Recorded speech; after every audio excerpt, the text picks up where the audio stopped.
Assalamualaikum. Hello. How are you today? This week for English Year 2, we learn new topic, Unit 2, My Body. My Body. Open your English textbook, page 6. Okay. Let's look and say. Let's look and say. Okay, mari kita lihat dan sebut. Okey, ikut cikgu sebut perkataan ini satu persatu. Okey, say these words one by one. Okey, mari kita sebut perkataan di bawah ini satu persatu. Okey. First, okay, look at this picture. Okay, tengok gambar ini. Okay, this is a girl and this is a boy.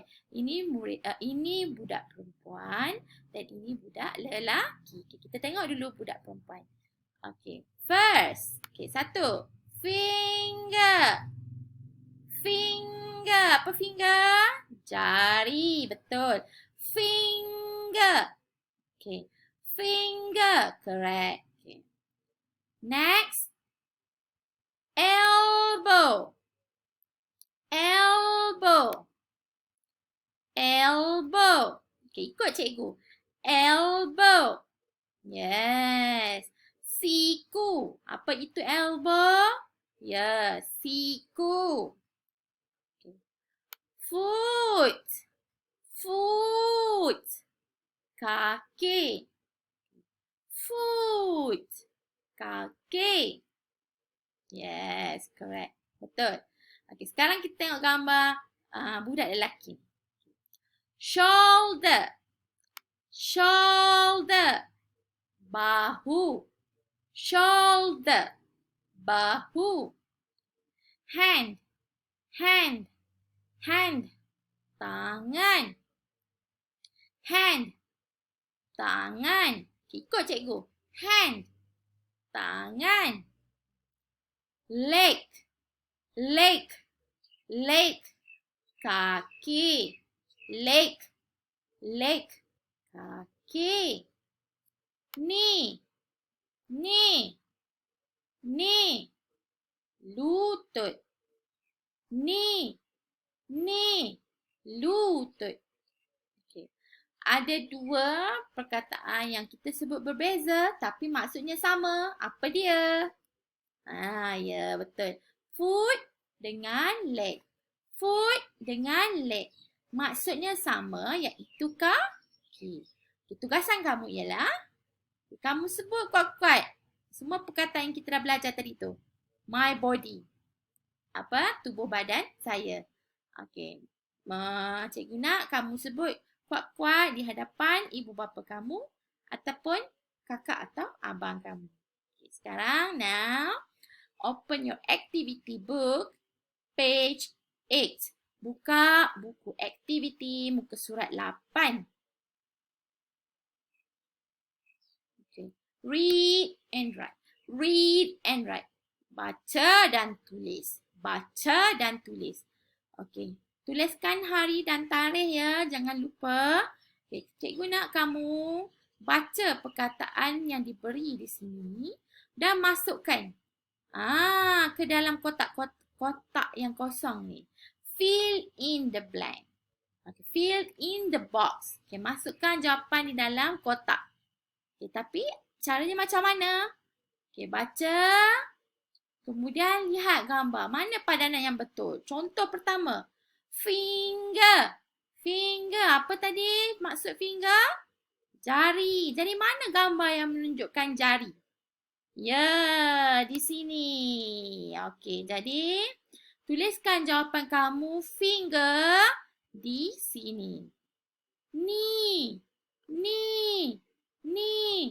Apa tadi ni maksudnya? Ya, lutut. Mana gambar lutut? Cari mana gambar lutut. Betul, ini. Okey, tulis jawapan di sini. Ni. Okey, jawapan yang kedua tu lutut di sini. Okey. Hand. Hand. Hand. Tangan. Okay, cikgu nak kamu cari mana tangan. Kemudian tuliskan jawapan yang betul itu ke dalam kotak. Leg. Leg. kaki. Foot, foot, kaki. Elbow, elbow, siku.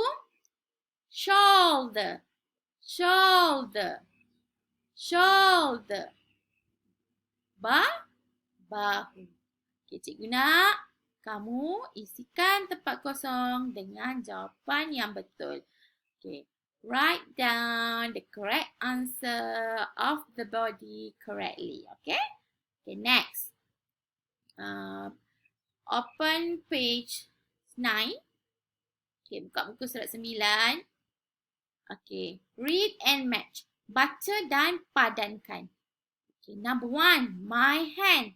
My hand. Tangan saya. Number 2, my knee. My knee. My knee. Lutut saya. Number 3, my foot. My foot. Kaki saya. Number 4, my finger. My finger. Jari saya. Number 5, my leg. My leg. Kaki saya. Okay, cikgu nak kamu suaikan, match. Suaikan. Mana jawapan yang betul? Kamu suaikan. Contoh, for example, number 1 tadi. My hand. Tangan saya. Mana gambar tangan? My hand. Ya, betul. Ini. Okay. That's all for today. Setakat ini sahaja pembelajaran kita hari ini. If you have any problems, do not hesitate to call me or text me. Okay, kalau ada masalah, jangan takut untuk hubungi cikgu. Sama ada telefon ataupun mesej cikgu. InsyaAllah cikgu akan bantu kamu jika kamu terdapat sebarang masalah. Okey, cikgu harap murid-murid boleh faham dengan topik my body dan dapat menjawab soalan yang diberikan dengan betul. Okay, that's all for today. Till then, bye. Assalamualaikum warahmatullahi wabarakatuh.